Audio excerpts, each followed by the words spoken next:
I am the founder and the visionary behind the LeadHERship Gala. I'm so excited. It's one of our culminating events with Strategic Solutions Global.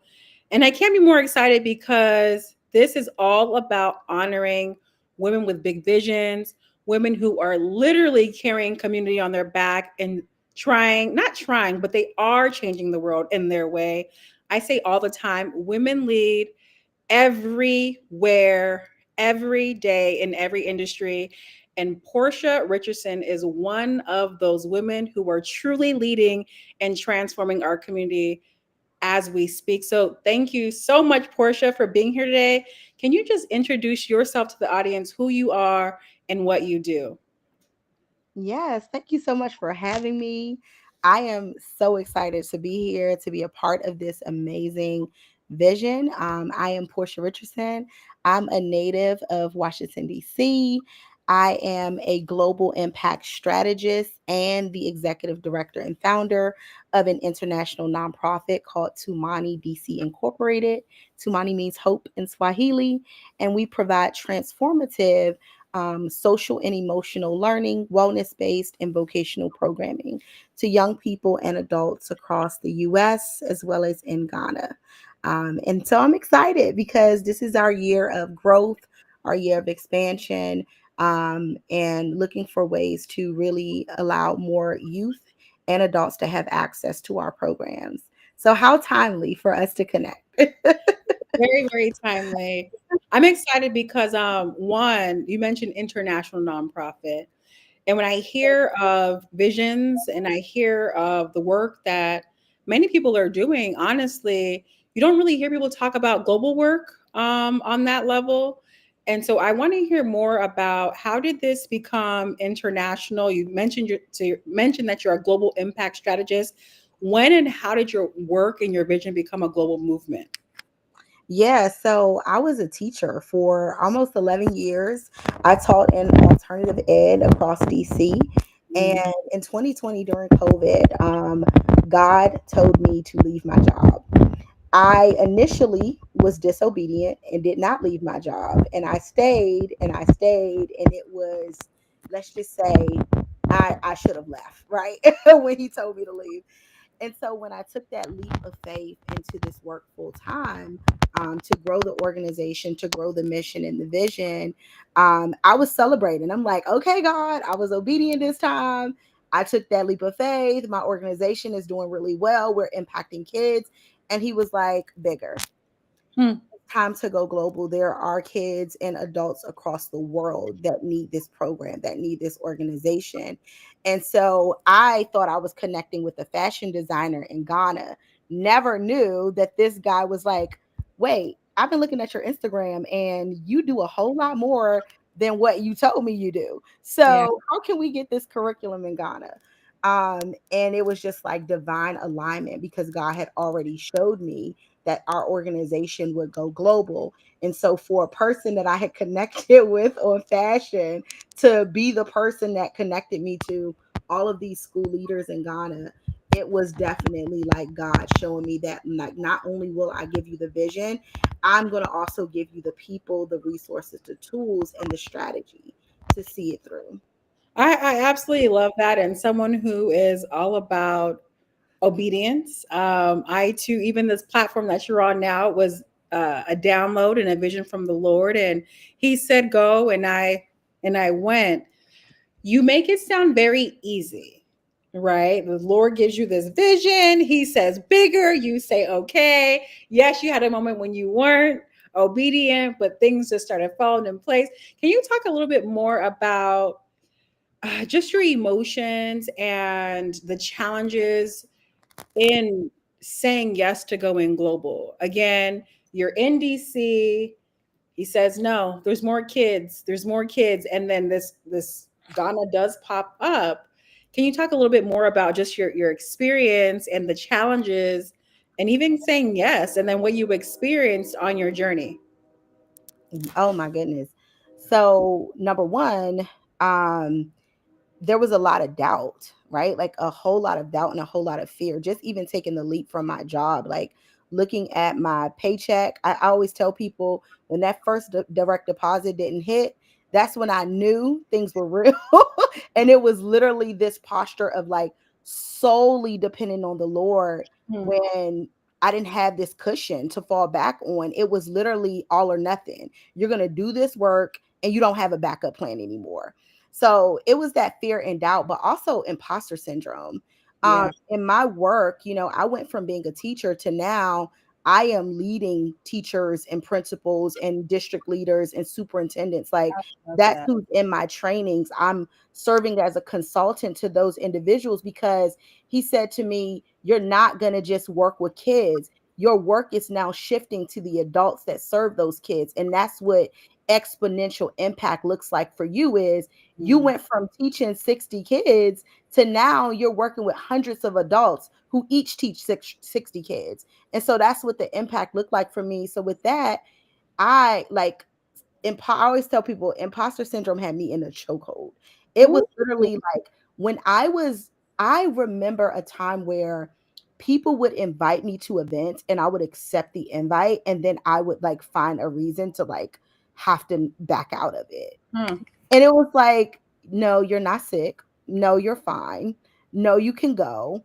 And I realized that like it was imposter syndrome that was saying like, oh Lord, you think you smarter than these people? Like that's your former boss. Like how are you able to go in there and teach this? Like how are they going to listen to you? What is it about you that's going to make them want? And I think that as Black women, especially, we've always been in this culture of feeling like we had to prove ourselves to the Mm. world. But Mm. imagine being in those spaces and allowing that fear and that a doubt to set in and where you literally carry this imposter with you every day. So that was my biggest challenge is like overcoming imposter syndrome and like this mental shift that had to happen with me for me to really align myself with the identity that God created for me. Not the identity that the world says, Portia, you're amazing, you're this person, but really deep down inside, I'm still battling this imposter.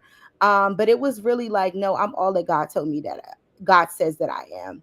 Um, it doesn't matter what room you put me in. I know that God sent me there. And so Mm. I'm going to show up as my whole true and authentic self.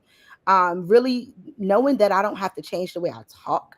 I don't have to change the way, really, I don't even change the way I dress. It's like, this is who I am. I am the whole woman. I am whole as I am, as God sent me here. And so that has really allowed me to ditch that imposter and to really show up as my true self and be and have the confidence to do this work. But it was definitely we think that because we have these skills and we have this expertise and these experiences that it's going to be easy, but it's half the battle is mental. It is. Yeah. Yeah.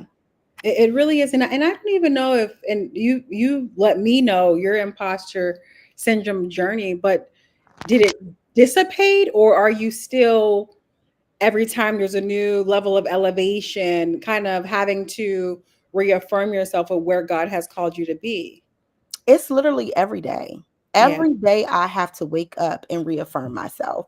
Every Hmm. day is a day of yes, right? Like you don't just say yes once. Like every single day, they say every level there's another devil, right? And so like Yeah. with every level, there's another challenge to face, right? And so imposter, it shows up differently in every space, right?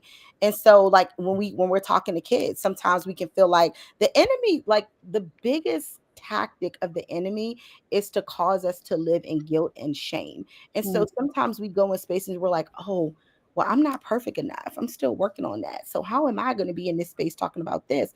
But no, it's like I say that out loud actually. So the very things that the enemy try to get me to fall into, this fear, this doubt, this shame, I actually use that right against him. I'm like, hey, I'm coming in here, y'all. This morning, I had a rough morning. This is what happened. I'm still struggling with this.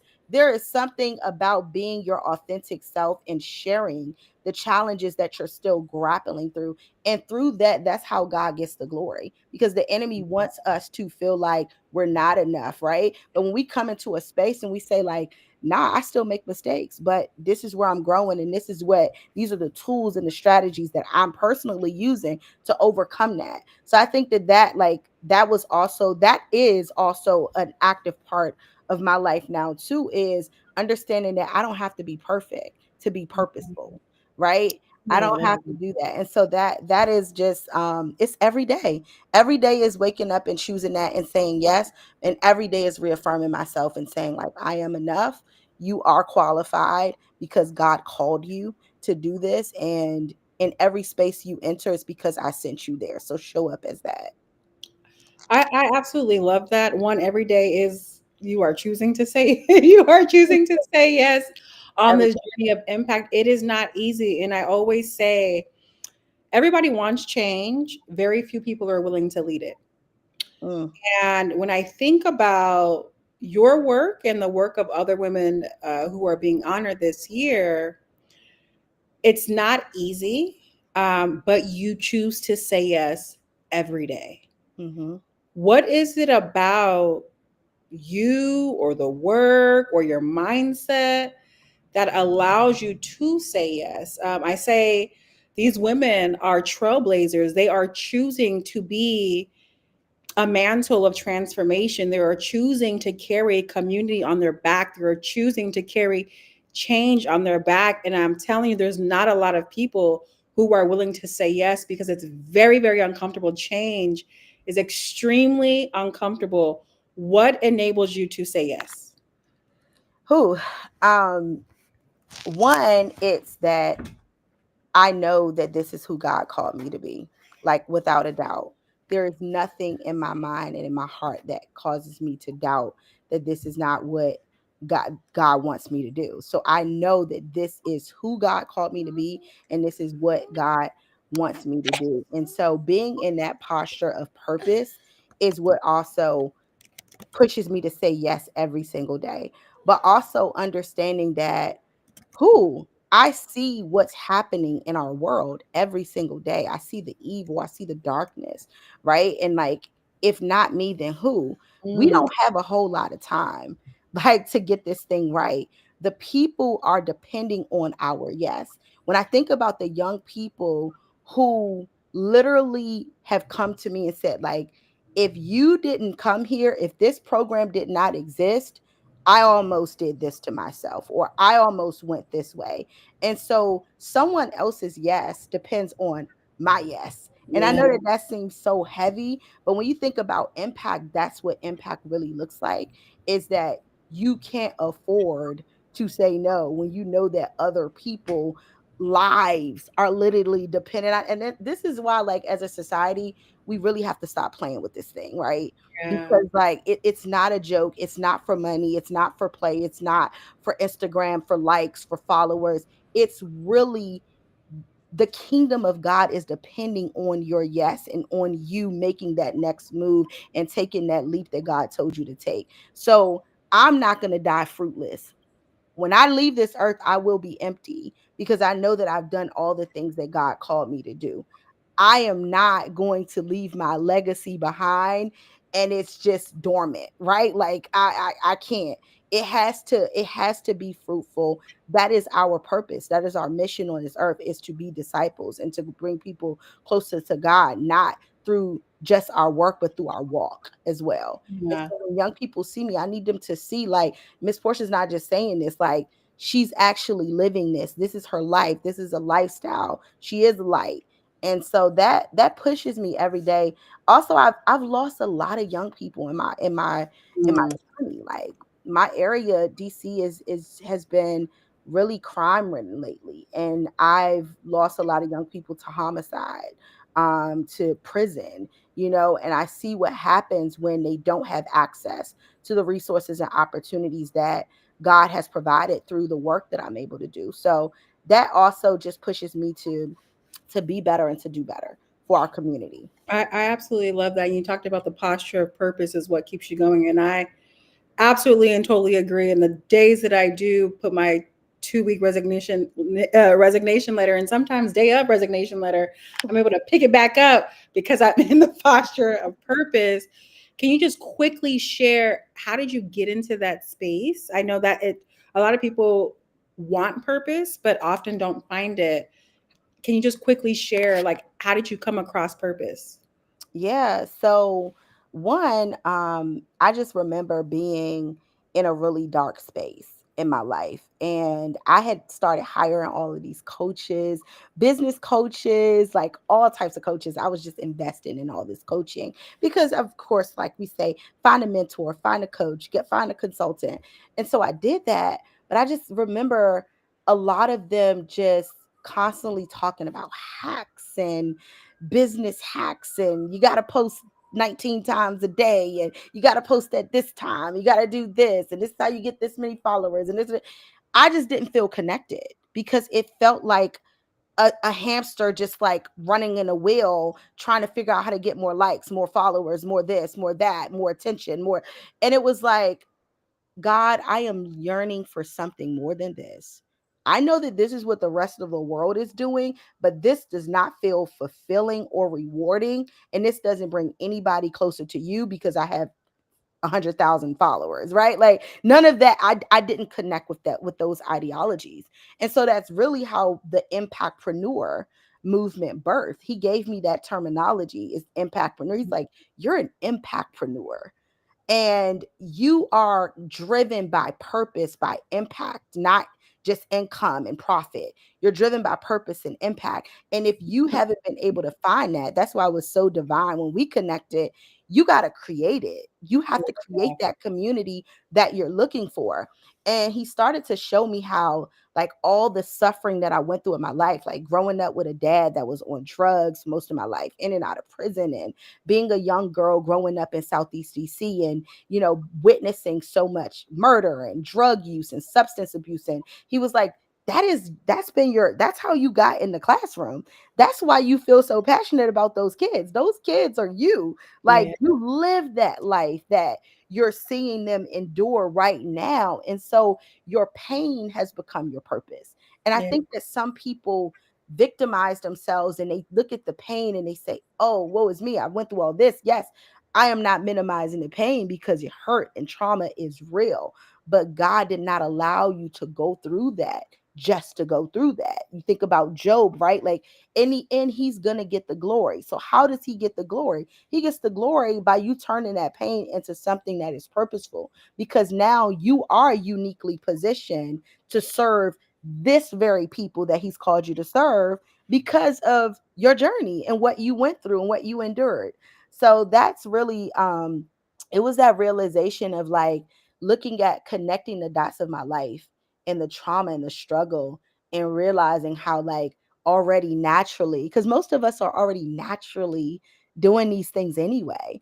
We Mm. just don't realize it, or it may not be the thing that we think is going to bring us the most money, to be Yeah. very honest. Yeah. It may not be the thing that's going to be easy. It's going to be the thing that's going to make you uncomfortable. It's going to be the thing that you're going to have to really depend on God to get the resources for it. And so it's like, how bad, not how bad do you want it, but how bad do you want to be in his will? Yeah. How bad, or how much are you willing to die to yourself in order to do the work that he called you to do? And when you get in that posture, there will be no lack. But we Yeah. got to get in it first. Like, you got to get in the posture first. Right. And so, like, Posture for yeah. sure. You are truly an example. And I said, we made no mistake when you were selected to be a Trailblazer honoree. And one thing that you said is that you are light. And if you look at the icon next to us, and that has been displayed on all of our marketing, we were very intentional about creating an icon that was a symbol of the work that women are doing, and they are a light. So that hat was designed to be a radiating light. We are the sun, essentially sun rays, and when we say yes, more yeses are created, and more yeses are created from that, and more yeses are created from that. So essentially, the light does not stop. It's Mm, There's an infinity. There is impact that goes so far beyond that what we can even see. And so, yes, how do we say yes so we can be a light unto the world? And that's who you are. And I say thank you for that. It is not easy, and so when you understand that being on earth and being in purpose is actually not about yourself, then you're able to embrace the discomfort so you can create the yeses for others. That's what it's really about. It's like when you leave this earth, what story do you want to be told about you? And who do you intend to impact? And there is no limit to our impact, honestly. And you are an example of that. You're living it. And so I thank you. And this Thank platform is you. also about showing what women are doing. I said, changing the world shouldn't be this hard. I think it should be easier. I think that we should have more people rallying behind us. And I always say, women, Black women are doing amazing things with very limited resources, very limited support, very limited visibility, very limited money. We are just doing the work and we are literally kicking doors down. I do want to give an opportunity for you to make the ask. Again, this platform and what God showed me is literally creating a platform and a community for women and in a space that sheds a light on the women and the work that they're doing so they can continue to do greater work. And so what do you need in this moment? Like, what can help you take your impact to the next level? Yeah, so I have a community called Impactpreneur University, and it was the Impact Institute, but now it's Impactpreneur University. And in that space, I coach impactpreneurs, purpose driven leaders, individuals who feel stuck too, who are like, I know God gave me a vision. I know I have a greater purpose. I just don't know where to start. I don't know if this is going to be a project, a program, a nonprofit, or organization. Most of them end up taking the nonprofit route because it just aligns with the impactpreneur journey most of the time. But I work with them to really think about their vision, get their vision, write the vision and make it plain, is what the Bible tells us. So I help them to write out their vision, to really think about what it's going to look like in action. Who are they going to serve? What communities are they going to impact? What are their programs, their products, their services? And so it's a very intimate space. It's not something where I'm, coaching hundreds of thousands of people at a time, because I really believe that this is kingdom building. And this is how it's going to allow people to have access to really do the work that they want to do on a higher level, that they were called to do on a higher level. And so, if you are struggling, you have a vision, you have an idea, even if it's just in that seed form, right? Because that's how God gives it to us, in seed form, so that we can also grow with our vision. And so, if you, wherever you are in your journey, because I know it can be very intimidating, this community is for you. The Impactpreneur University, it's a hub, it's a space, it's a safe space for leaders, for impactpreneurs to fail forward, for us to bring our ideas, for us to share the weight that we carry with doing this work, the heaviness, the frustrations, the doubt, the fear, the imposter syndrome, but also for us to develop, to develop, to plant, to sow, to also to build and to collaborate, and to see, to scale our impact to the next level on a global scale. So I take people to Ghana. I have a group that I'm bringing to Ghana, a group of impactpreneurs that are going to Ghana in February, and they're all going to, for the first time, take their vision, their mission, their organizations, and partner with some of our schools there, partner with some of the organizations there, and see their impact on a global scale. And so, if you can envision it, if you can see it, you can definitely continue to scale it. And I think that's the barrier. And so I'm looking to grow that community. Right now, I am recruiting 10 impactpreneurs that's interested in either launching, developing, or scaling their impactful ideas. So that is the biggest thing for me, is like getting people in this community so that they can get out of their own way, and that they can say yes to the I calling and to the purpose I that God. absolutely love it. If you are watching this, if you're hearing this, please share. They can find it at portiarichardson.com. You're able to access our impactpreneur community. It may not be you, but sometimes just sharing the information with another person, sharing it on your social media platforms, you'll be surprised at what that can do. And I am going to ask that you all, if you're listening to this, This work does not get done without people believing in the LeadHERship movement. I am asking, one, if you want to have a fabulous time and be in a space where you can connect with women like Portia, people who are making an impact, truly, literally trying to change the world and putting community on her back, I ask that you attend. You'll meet amazing men and women who are doing amazing things for our world. You can get a ticket at leadhershipgala.com. You can share this information, or you can simply make a contribution. LeadHERshipGala.com. You can make a donation, you can get a ticket, or you can DM and volunteer, give an in-kind donation, do something, and don't sit back and watch, but be a part of the movement that people are making to better our world. So I thank you, thank you, thank you, Portia, for being who you are and saying yes to your vision and choosing the yes every single day, because it's not easy. And I thank those who are a part of the leadership movement by purchasing tickets and making donations. Nothing is too small. And I thank you for being a part, because this work doesn't happen without you all. Thank you. And Portia, I'll see you on November Thank you. 3rd. Yes, I Yes. am looking forward to it. Thank you. Thank you. And you have a wonderful evening. You too. All right. Bye bye.